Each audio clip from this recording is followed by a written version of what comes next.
Nerds and geeks, I hope you are absolutely ready for yet another fantastic edition of the legendary Nerd-o-Round Table.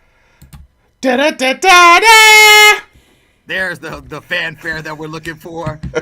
Yours truly, King Nerdificent Wallace Sharp in the building.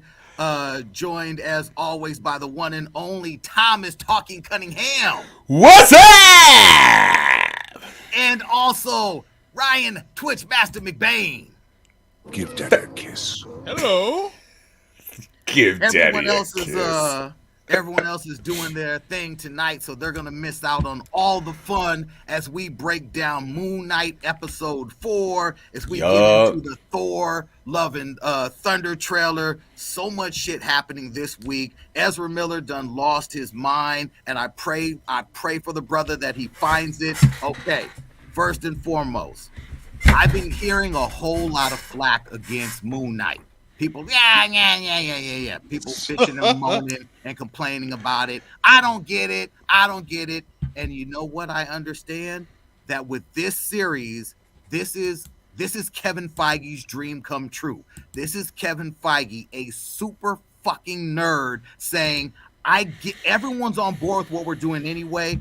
I'm going super comic book deep. I'm pulling some super deep source material and I'm putting that shit on the small screen with a phenomenal actor in Oscar Isaacs. And man, last week in our text exchange, some 5011 text messages ago, I was communicating with Tom and I said, okay, there is a theory that is pulling from one of the many runs of Moon Knight, because it came and went.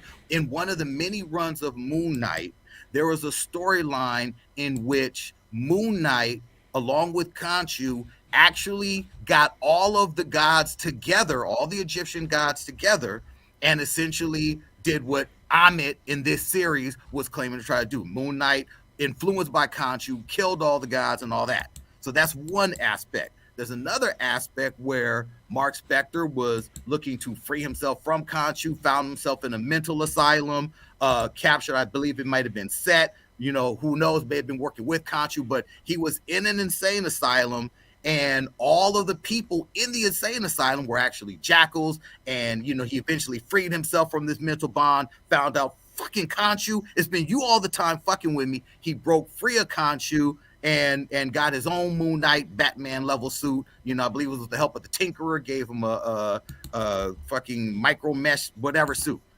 Now you've got, in this series, the blending of a couple of different storylines. One, they've led you to believe maybe Arthur is the villain, but I'm here to tell you, Khonshu is the fucking villain in this story. Khonshu, who fucked with Arthur, fucked his mind up so bad, put him all on Amit's radar, and now Amit was like, look, I'll help you break free of this motherfucker. Khonshu was banished. He never says why. But when we see that trial, we see how quickly the other gods were like, fuck what you saying, Khonshu. We're here to hear what Arthur has to say, who quickly dispatched him. He fucking fucked up, turned himself into a fucking statue. All right? Now we get to this episode here. Everyone is wondering, how does fucking Mark Spector and fucking everyone else, how do they operate without the fucking Khonshu? How do your Moon Knight? He's fucking shot in this episode. Makes up in the insane asylum. You know, him and Steven are talking. They are aware of each other. They're in the same place. They're working together. And then we get to the end and we meet Tarwit. I don't know if I'm pronouncing her fucking name correctly, but the hippo goddess of what? Birth and fertility. How does Mark Spector come back from this realm when he's shot dead and Khonshu's not there to bring him back? Boom! Fucking boom! And now you have a Mark Spector working with Steven Grant, who in the comics was the business face. We see Jake Lockley trapped in a fucking another sarcophagus, like, let me out, I can help y'all. They're like, fuck it, we ain't talking to you. They move past him. All the fucking people we've seen, a lot of which who were killed in the fucking temple, who could be jackals, He could think they're people. Look, there's so much shit happening. Okay, look, I've said too much. You think? Tom, where were you? No, because my mind is so blown with this episode. So I'm willing to concede that the fifth episode turn reveals that Khonshu is a bad guy. But I will say that, to me, in the trial of the gods didn't believe. They seemed fearful of Amit, actually, to me. They just didn't believe Khonshu that Arthur was actually trying to free her. So it doesn't seem like they're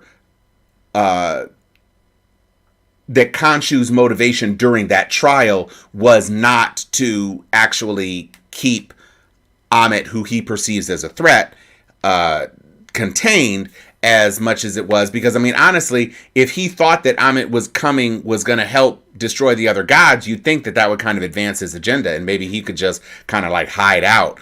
The other thing I found to be very interesting is that when they showed where they put the Khonshu statue where he was, trapped, there were lots of other Egyptian gods there. It wasn't, I'm not too up on the entire Egyptian pantheon. I know Horus and Osiris and Set and Amun-Ra and all that sort of stuff, but Thoth and stuff like that. But I didn't really know to the extent that they had, like, I mean, there was like 15 niches or something in there with other trapped gods, and I'm like, well, what the fuck did they do? Because I mean, damn, these some petulant ass tricks up in the Egyptian pantheon. But I think the whole thing of where he went after he got shot, from sinking into the sunken place through the thing, I was like, that's a good point.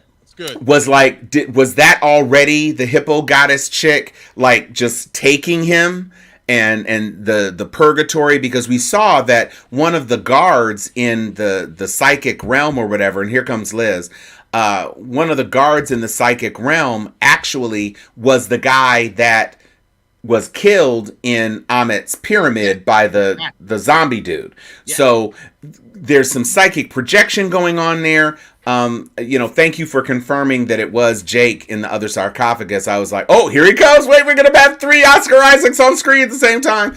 And then Feige was like, yeah, no, that's probably too confusing. We've gone with the Stephen Mark thing. So it does seem to me that we will probably see it.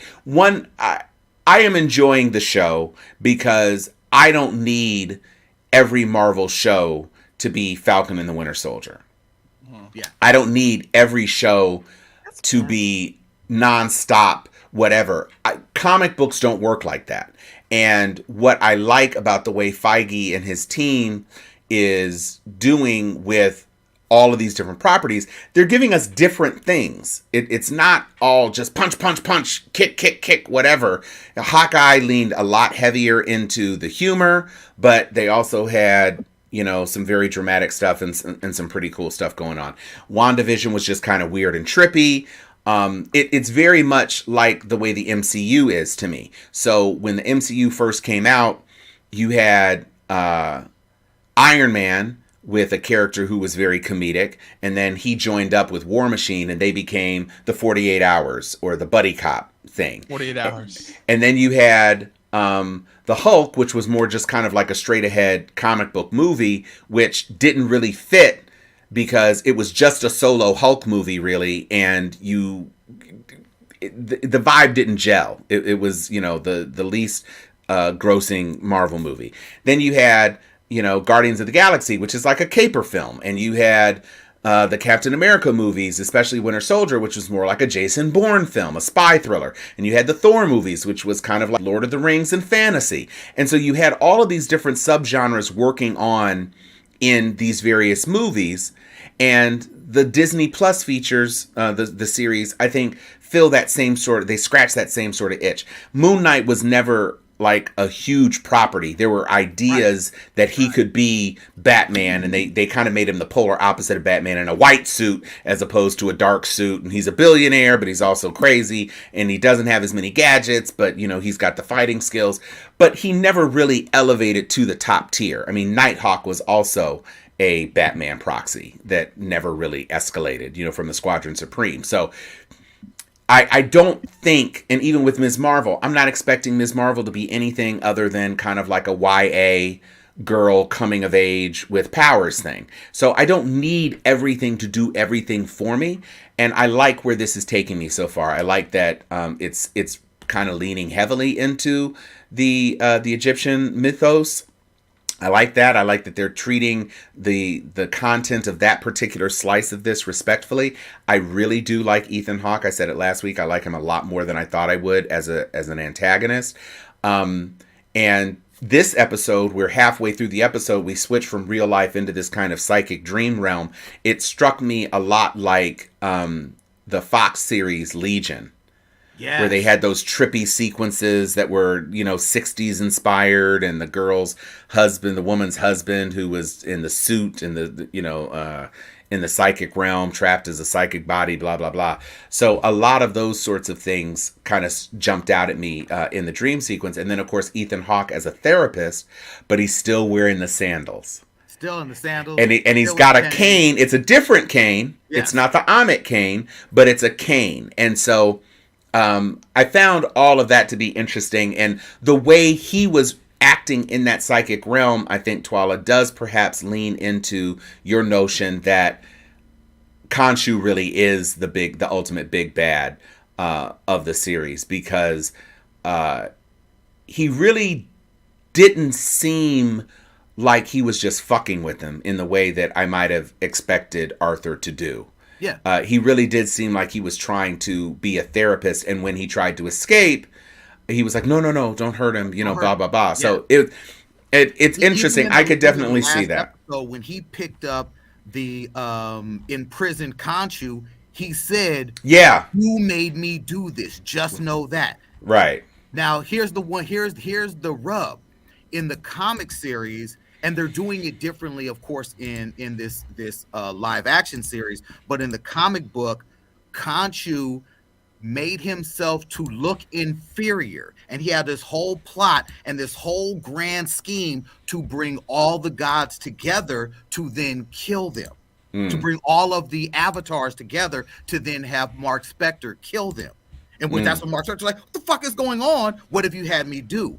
In this series, you have a Khonshu who has a former avatar, maybe, for all we know, believing that his mission is to free Amit. The whole thing about getting the scarab is so that Khonshu could have used that to bring the gods together, not to free her, to bring them together, kill them, because what Khonshu wanted to do was he wanted to impose his brand of justice upon the world. He was tired of the gods going into hiding, tired of them chilling, being billionaires, watching the world just go. Kind of like the Eternals, the Egyptian gods in the comic, they did the same thing. They said, we're removing ourselves from the world. Khonshu was like, fuck that. We need to be out here getting busy. And he made himself look what? Inferior, weak, like a joke. For all we know, this is his master plan. Fucking getting these guys together, and his plan was to maybe get them together first, have Mark kill the fucking avatars, and then now it's Khonshu rules the world. Ha! Arthur, you thought that you was bringing Amit back. I still been fucking with you, my dude. I'm in your head, baby. I'm in your head. Liz. Baby. You know, can you guys hear me? Yes. No. He's messing with you, Liz. Go ahead, please. I'm in your head, Liz. I'm in your head, baby. I have no idea where this is going, and I'm just going to be here for the ride. I like the difference of all of them. Now, the ones that I can sit and rewatch the entire thing as Tom continues to type and is just bugging all of us, is Falcon and the Winter Soldier. But everything else, I mean, because I just rewatched Falcon and the Winter Soldier as a binge the other day, and I was just like, yeah, man, this is my show. But I still feel, but I agree with Tom. Like everything has every is for everyone. I still can't get through the Hulk. Like I can't rewatch the Hulk, but a lot of the other stuff I can. And when I say the Hulk, either one of them, I don't care. Either one of them, I can't rewatch the Hulk. But and there's few that I dislike and can't get through more than the ones that I can rewatch, sit and rewatch and get through. I will say, if I have to, this is a side note, the one movie that they continue to keep pushing down my throat that I really hate to have to sit and rewatch is Iron Man 3. They continue to keep pushing that down my throat because they keep dropping gems all over the place, especially in this new phase where it's like, okay, Iron Man 3 was so important. But as a whole, like I said, I still think that I mean, Moon Knight is cool. It keeps me watching. I'm not turning it off. Okay. Okay. Interestingly, I think most people universally will agree that Falcon and the Winter Soldier is a superior series. For me, Falcon and the Winter Soldier is kind of like Black Panther. Black Panther is not in my ranking as far as what I'd like in a Marvel movie because Black Panther touched me in a way that no other superhero genre film has ever done before. I actually felt proud. I felt joy. I was emotional watching that because for me it was the first time ever seeing myself as the heroic lead in a superhero film where me and my people are superior to the notion of the fucking sidekick, the trusty mechanic, the dude who's there to take the bullet. Fuck that.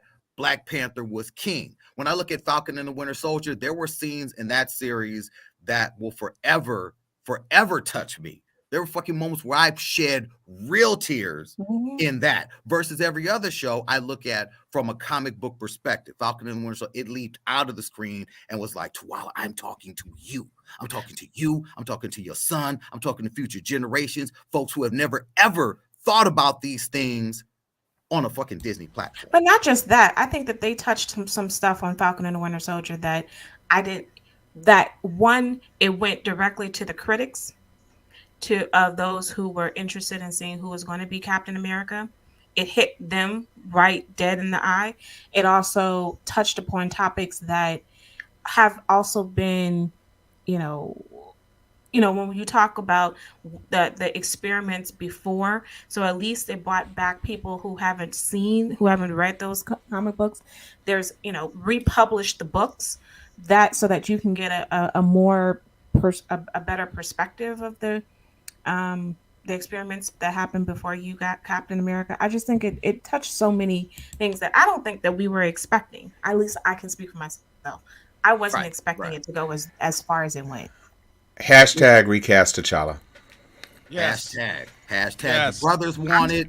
Everyone wants it. They need to get off that shit. McBain. Fucking Bane. So I can't agree with Liz enough that Falcon and Winter Soldier was my favorite Disney Plus Marvel show. It was just like amazing. I always laugh when like other people tell me like, oh, I didn't like it as much because it dealt too much with race. I'm like, well, it's comic book accurate because that's what it's based off a comic book that actually like dealt with that type of shit. I really enjoy the show. Hello.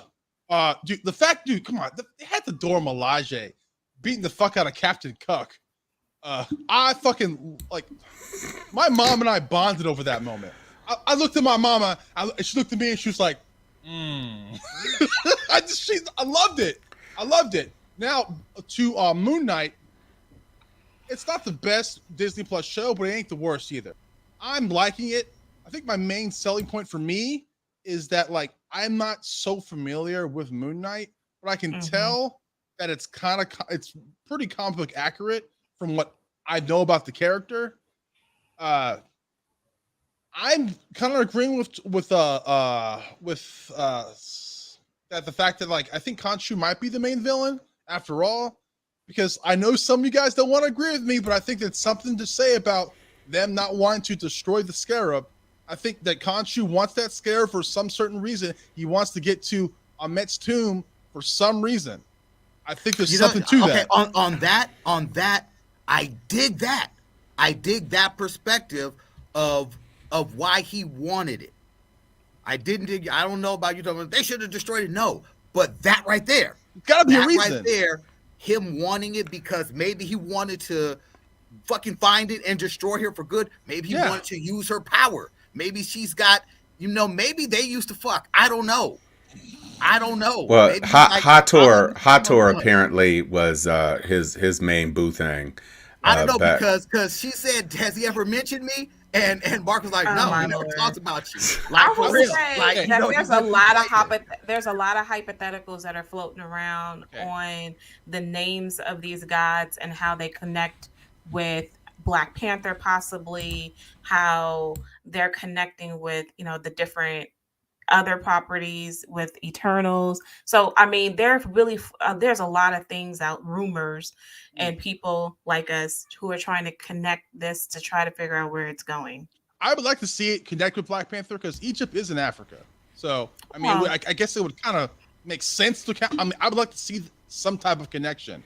At the end of this episode, I was lost. I was like, okay. I was like, who's this hippo motherfucker? See, now when you again, Tarwe, the goddess of fertility and birth, or in the case of a recently deceased Mark Spector with no Khonshu to bring him back, could be the goddess of his rebirth, bringing him back without Khonshu.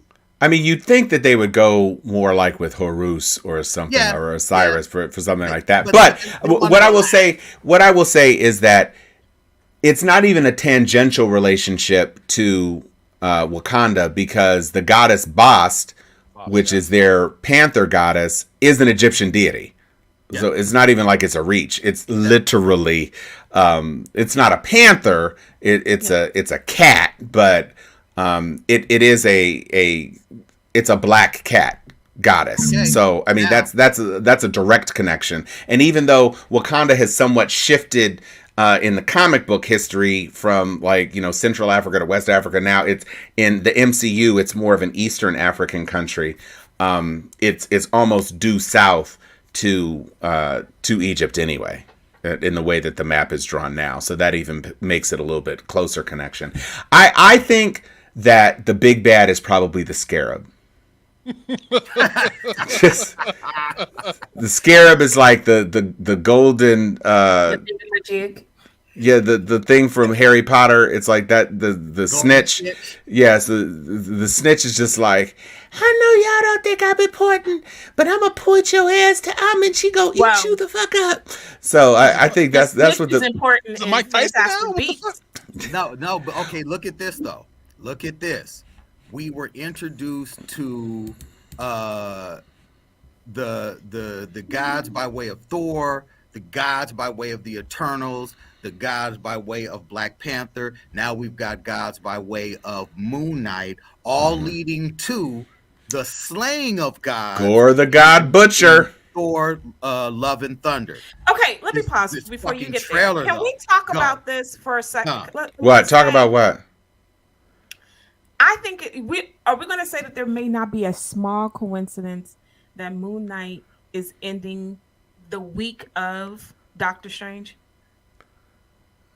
There's no coincidence to that. That's no. What I'm saying. Okay, now you're joining. No. But I'm saying that I wonder. I mean, because you went through the litany of how these gods were introduced and all these other things. I'm saying that I think. But that's a different movie. It's the connection isn't until Thor: Love and Thunder.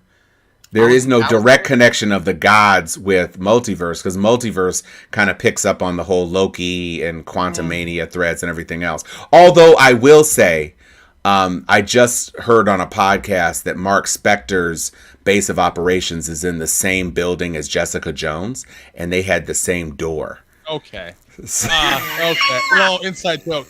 I'm actually going to side with Liz because Marvel doesn't do anything by accident. Everything's planned out completely. So there might be a lot to what Liz is saying.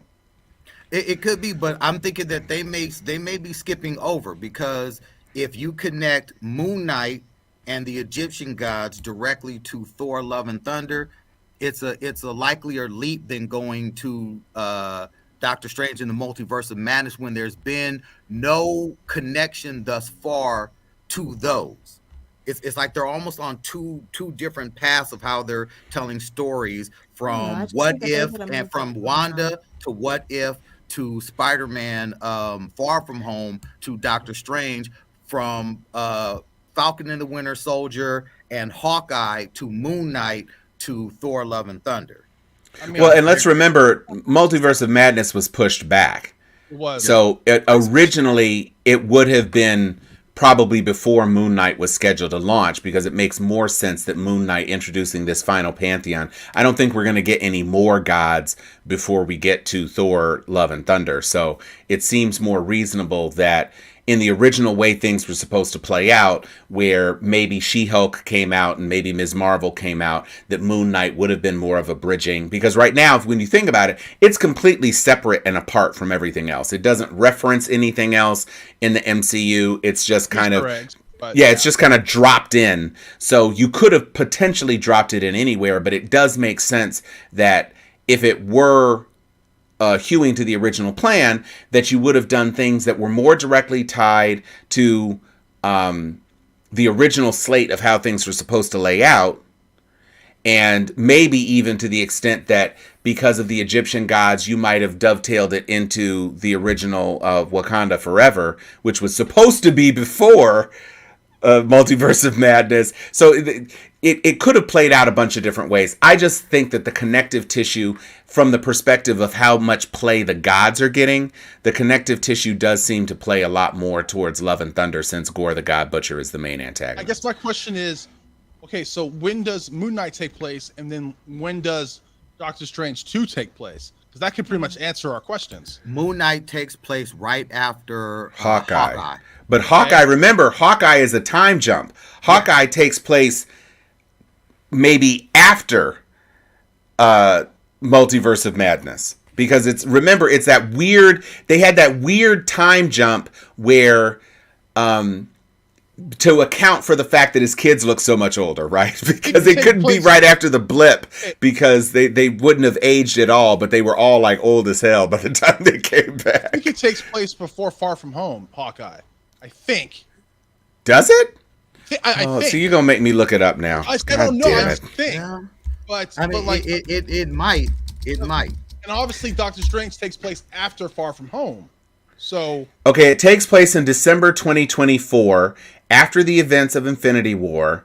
Recall that 5 years passed during Endgame, which means at that point the MCU had jumped forward to their version of 2023, and so Spidey and Hawkeye timeline. The MCU crammed in, which seemed to be focused on a summer trip. No, that's Okay, so it said that Rhys Thomas said on Twitter that he admitted that they wanted to set it in 2025, 2 years after Endgame, but as it stands, Clint and Kate are running around New York City in December 2024, which seems to mean they totally dodged all the events of Spider-Man No Way Home, since we're pretty sure all three of those Spider-Men fighting Green Goblin and the Lizard on top of the Statue of Liberty happened in 2023, right? So they're saying after Far From Home. okay. And in December of 2024, almost 2025, so wherever Far From Home happened, which is clearly in the summer months because it's not at all winter at all, that it's at least sometime in the spring, summer, fall of 2023 in New York. No Way Home. Yeah. No Way Home, sorry. No Way Home is somewhere in the middle of 2023, and Hawkeye is a year and a half later. Okay. It has to, because remember, they get their admissions letters. So their admission letter could be either in November, because remember it was October. Right. For when it was so Halloween. No Way Home happens right to before be Christmas. Right before Christmas. In 2023. I don't know about the year. Well, I'm just saying it's not, if it were, then it would have been almost impossible to avoid the impact of what was happening in No Way Home if Hawkeye takes place a month later. Yeah. I hear you. Yeah. Well, everyone forgot. And it didn't look like, but I'm saying you forgetting New York in November does not look like that. I know. You got snow on the ground in November. Yeah. And October is Halloween is the last day of October. So you going into November, there wasn't nary a piece of snow on the ground. I don't even think it rained. It wasn't, but you, in order for you to get admission, but they had November stuff happening posted, and it was before Christmas, because when everything came back, because when he came back, it was before Christmas. They got all their admission stuff in November, early admission letters, clearly. And they started to have Christmas decorations at the very, very end. So this has to happen right before Hawkeye. Well, unless it's a year later. If Hawkeye is a year later, which is what this article is saying, that Spider-Man ends, and then they jump forward a year when they had considered jumping forward 2 years. So it seems that No Way Home ends in December of 2023. And Hawkeye picks up in December of 2024. And so that leaves a lot of space in between. Again, it's almost the problem that they had with Agents of S.H.I.E.L.D. When you've got these movies, and if the movies shift, it ultimately shifts every timeline. But the TV stuff could stand apart. And so eventually, by the time we got to the last season of Agents of S.H.I.E.L.D., they actually literally had to take them off planet into another timeline so that nothing else was impacting them with Infinity War and everything else. This is the reason why Eternals was all the way on the other side of the world. And so you really don't. And this movie this show is on the other side of the world. It has nothing to do with what's happening in London. Okay, so I guess you could put this anywhere. Okay, well, but Moon Knight is in Egypt at some point. Well, I mean, it starts and off so that's in London. No, I understand, but I'm saying the Eternals, a lot of the stuff, all of the backstory of the Eternals was taking place in, Mesopotamia, in the Middle East. And then by the time we get to modern day, they are in London, but then the action moves all over the place because they have to come to the United States and they go to the Amazon forest and all that other bullshit. Okay, so it was trash. So when does Endgame take place? At the end of Endgame, is that 2022 in Endgame? It says 5 years later, but I don't remember. Do you remember? No, because Endgame takes place before Far From Home. Yeah, so Far From Home that's 5 years after the blip. And so that's got to be 2022, right? Because the reason why I'm asking, because No Way Home takes place right after Endgame. It did. And then, so if that's the case, then Far From Home obviously takes place right after No Way Home. And then No Way Home takes place. Wait. Far From Home is the European Vacation. No Way Home is No Way Home is the. I'm getting it switched. Yeah. Thank you. That's why I was like, wait a minute, what the fuck are you saying? Yeah. Far From Home is right after Endgame because they're mourning Tony. Yeah. And then No Way Home is right after. Right after. Is it? No, yes, because if you watch the movie again, it picks up right where they find out he's Spider-Man. We find that the Peter Parker Spider-Man right after. Oh, right. Yeah. So. Yeah. Right. Yeah. It's there's no time that passes between those. Right. Correct. And he's just getting back from a summer trip, when all that shit is happening. When he's swinging around, he gets exposed. That's right back home from their summer trip. So by the time you get to the end of No Way Home, you're looking November, December. Yeah. So it could pass a baton to Hawkeye. Potentially. Well, I mean, it all depends on I don't know. Because it all depends on may not have. Okay, so wait a minute. So I'm looking at a comprehensive timeline in this article, and what they're saying is that there's Avengers Endgame, then WandaVision. I can see that. After WandaVision is Shang-Chi, which takes place around April 2024 in the MCU timeline. Then Far From Home is after that, and then Falcon and the Winter Soldier takes place in in some little gap time. And then Eternals takes place between No Way Home. It says the main portion of the film takes sometime between 4 months or around when Shang-Chi takes place to a year when No Way Home happens after the blip. A lot of this stuff, Tom, is happening at the same time. So well, some of it is happening at the same time. Falcon is happening at the same. Because there's an overlap of where are all these people? Like everybody's kind of go back to their little corners of the world, and right out, far from Falcon and the Winter Soldier, we know that he immediately he's been taking some jobs around, and he's been going back and forth to Louisiana. So you can kind of play with his timeline a bit, and then but you clearly see that Spider-Man: Far From Home is probably taking place at around the same time that WandaVision's taking place. Well, but what they're saying is that the closest, it says the Spider-Man: Far From Home takes place about 6 months after the blip, whereas WandaVision takes place immediately after she returns from the blip, because she returns, she's traumatized, she recreates Vision and takes over the town. So 6 months makes sense because there's all that stuff with the in Far From Home. They come back. They have that whole thing about the school year and the people who popped back into place after the blip and blah blah blah. And then they're going on the trip, which is at one imagines near the end of the school year, because they're going on that far trip or whatever, right? And then Winter Soldier could be taken concurrently because there's action that takes place all over the world. But again, a lot of that action takes place in Europe, which means some of that stuff would be around the same time that Far From Home is.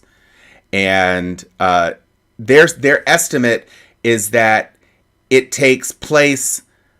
Far From Home is just a little bit later at the end of his school year, which makes sense because it's a junior trip. So it's after the school years when they go on their big trip. And so they're saying Falcon and the Winter Soldier is perhaps just a little bit before. Who cares about Eternals because it's trash. Then we know Spider-Man No Way Home comes immediately after. And then Hawkeye, it says, comes, about 14 months after the blip. So you know what though? I'm looking at this right now. It's saying that according to the showrunner, Moon Knight takes place 2025, placing it around the events of Loki and Spider-Man: Far From Home. So that's weird. Wait, Far From Home? Yes, Far From Home. Far From Home, but Far From Home was was close to the blip. See, look, I don't know. Weird because shit. Moon Knight can be anywhere. Because at any time, because at this moment, it has no real connection, no indicator of any time, anywhere except far away in London. I still think that the only thing that you can possibly see of an overlapping of something is the Eternals, because then there's some weird crap that's happening with the Eternals in the same region. But other than that, they're off in their land over there. People over here doing some tragedy. Okay. Same thing for Shang-Chi. Shang-Chi is in California, and I think that there's something to say, like, the only person around here that we know of at this moment is Ant-Man. And, we don't know where Ant-Man's doing. But you would imagine, I mean, it's kind of, it's not much, what happened with Shang-Chi and the bus, that's not that too detrimental. Oh, wait, okay, wait. I'm looking at this image. I'm looking at this image of when Moon Knight in episode 3, when he's like the Summon the Suit episode, when he's standing in front of the bus, there is an advertisement for the GRC, the Global Reparation. Repatriation. So it would have to be after.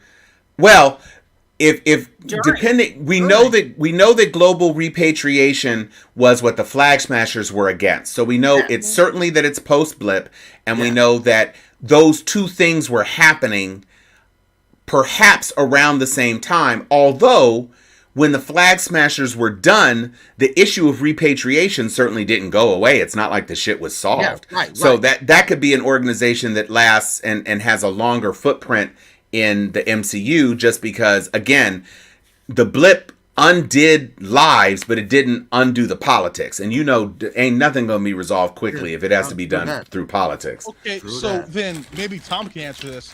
So when does Iron Fist when does that take place? Iron Fist has to take place in after my Wanda. no in my lower colon. Yeah. And wait. And now it's gone from the timeline.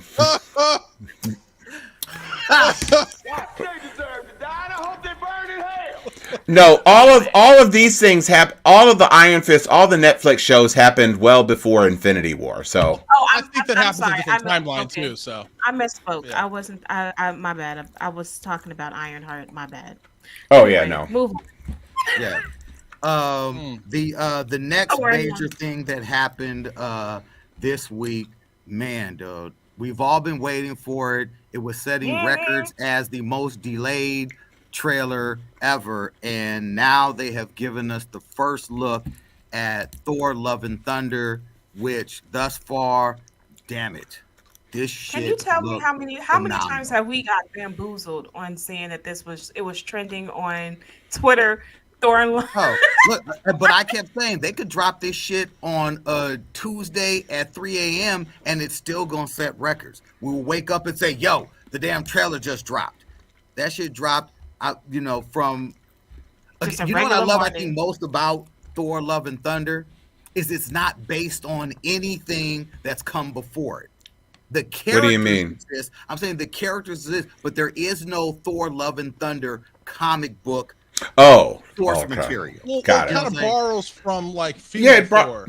because she's got the breast cancer and all that. Oh no! Yeah. I'm saying no. It definitely borrows from a few different stories. The Mighty Thor is not connected to the Gore the God Butcher series, which is not connected to Right. Thor being in his Thunderstrike outfit. You know, when he's wearing the vest and the jeans. Walking around. That was a bad run on Thor.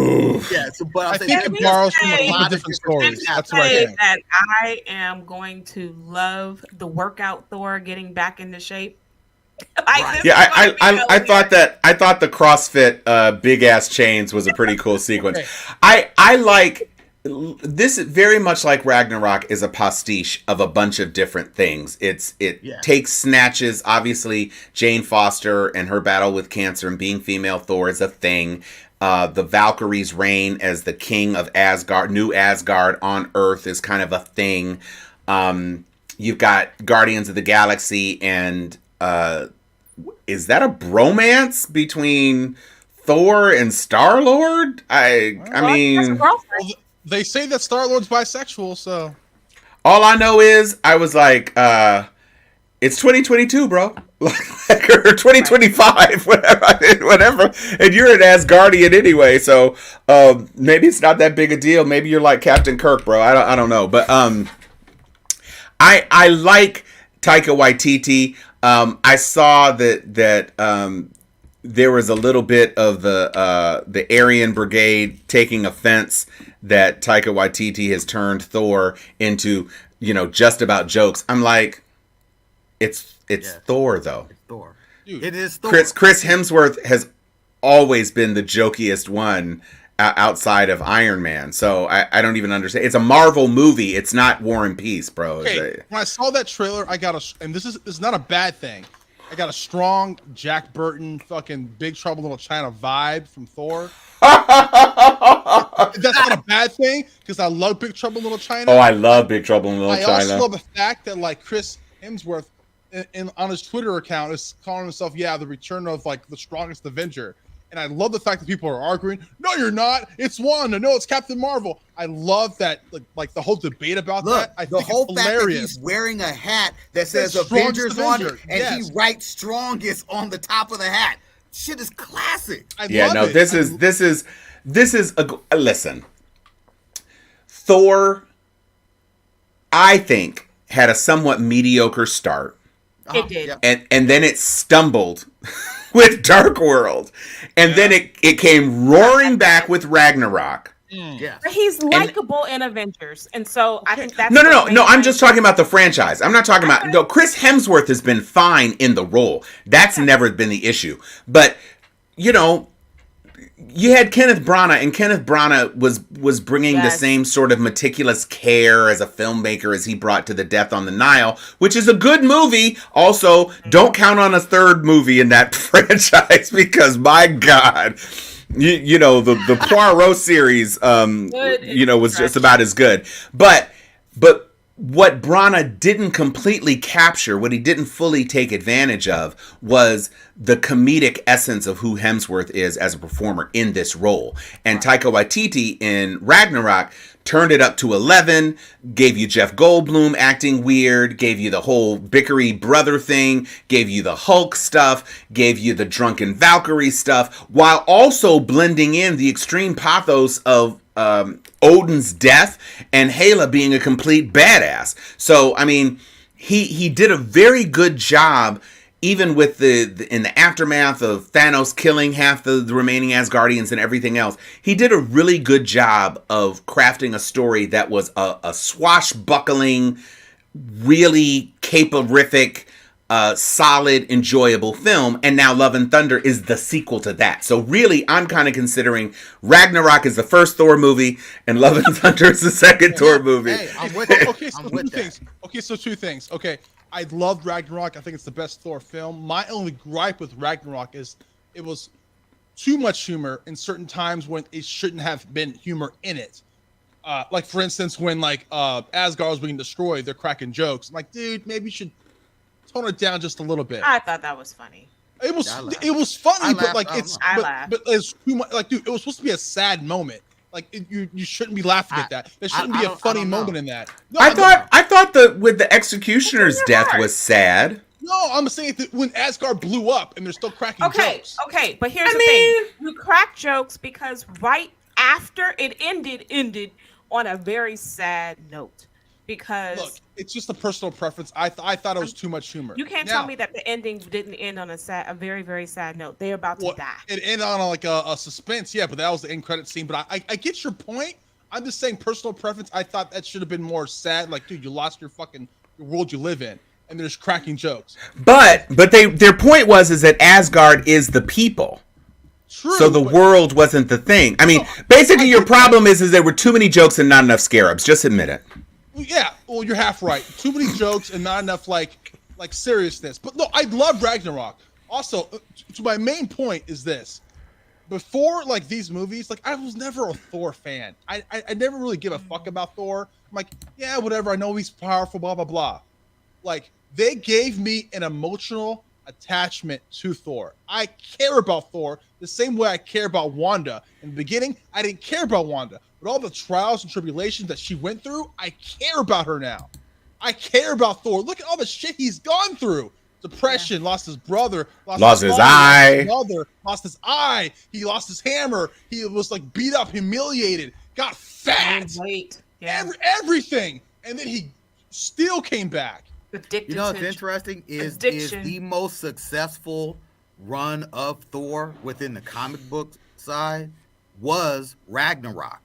When Asgard fell to Earth and all that shit went down, it was like right after they just had the Civil War, all this shit. Yo, that was one of the best runs of Thor, the most relatable, because all the other years and years and years start coming out. Him battling weird ass gods and fucking this person, that person, shit wasn't interesting.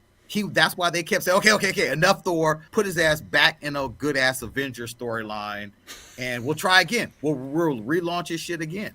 He keeps having relaunches. A lot of these cats don't have strength on their own. I am all about Thor now. Like they made me care about him. They humanized the character. I wish they would do the same thing for Captain Marvel, because I want to like Captain Marvel, but they have not given me a reason to care about the character. I think it's going to happen. I think it's going to happen. Yes, I'm hoping for it. I think it's going to happen. But I mean, because I'm going to firmly hope and believe, and I'm going to be disappointed if Captain Marvel does not show up in Miss Marvel. And, I just think that would be whack. That would be whack. I agree. That'd be whack. That'd be hella whack. there are Trash. things that right, like how does that Yeah. not happen? So I think that there's just like for Ironheart, I think we need to see Iron Man, even if it's just a mystical something something. Oh, it's and going to gonna be happen. very It's gonna difficult. Well, I happen. mean, for me to it'll have be Iron- it'll be Rhodey, or it'll be you know, the Barf. Rhodey is already confirmed. Not Rhodey, but Wesley was already confirmed that he is in the Ironheart series. I'm just Who? going to predict. Don Cheadle. I'm just going to Yeah. predict that like there's some type of computer animated. No, it's Tony Barf. Stark. It's gonna be Barf. It's gonna be the virtual reality thing of Tony Stark with a message. Yeah. Or else he's new Jarvis, because Jarvis died when Vision died. And so maybe instead see of that. I instead can of it see being the Girl Friday, it's gonna be Tony, if you know, or some simulacrum Hey. simulacrum The point is of that Tony. Make sure you get a check for that idea, Tom, because they absolutely need to do that shit. Get your check. You heard it first on But I still Nerd-o-Rama think- on the round table. Miss Marvel, I mean, Captain Marvel, like how she was dropped into Shang-Chi at the end. I still think that we're going to get, I feel, a more humanized, like you're asking for, because she's hope so. going to be continuously dropped in. Okay, Well, here's and they've changed Kamala Khan's origin so that she really has the nega bands. It's more like Rick Jones trading places. She's not an Inhuman anymore. So it does make more sense, since it's directly tied to the Kree, that what's her face that she would make an appearance. I really want Riri to succeed, so I can't think of a better way for that happening is if Tony Stark or some version of him or some essence of him is interacting Has to. with the character. There's no Riri without Tony. Thank you. That is true. That is true. And there's no Nini without Kenya. And there's no there we Luke go. Cage without Iron Fist. Oh, Okay. Twala, I know that you had to hit the road, bro. Let's shut this down, please, on the Iron Fist. We're I'm we're just- already off the rails. Well, with it. I'm just waiting for Doctor Strange. Yes. Yes, we're all waiting for Doctor Strange. Yes. got And my so I will tickets. be I'm watching there. Doctor Strange. The first one, I'm going to rewatch WandaVision. I am going to be up for whatever Doctor Strange asks me. That's what's Yeah. up. That's Now, what's up. I will tell you, I am going to actually be in Detroit attending my sister's master's graduation in film on the Nice. weekend of Congrats. the Doctor Strange opening weekend, and I'm gonna see it on Thursday. I fly out on Friday, and I'm gonna be in Vegas probably while we're broadcasting on a layover. So I don't think I will be on the show for that weekend, but we are going to be doing a sibling nerdery that weekend live from Detroit. So so Nice. that'll 8 be Mile. fun. Yeah, Nice. 8 Mile. Wanna be- Spaghetti. That's what's up. All right, with no Anthony to take us out, I'm going to trust you, Liz, I have to nothing. take us I'm out. just excited for for a revamp and That's the rewatching definition of everything. anticlimactic. That's Yes. the definition of anticlimactic, Liz. Thank you. All right, Tom, take us out there. Where is my scarab suit? I know, way too loud. Nick Bain. Thank you. Thank you. Excelsior! Iron Fist, baby.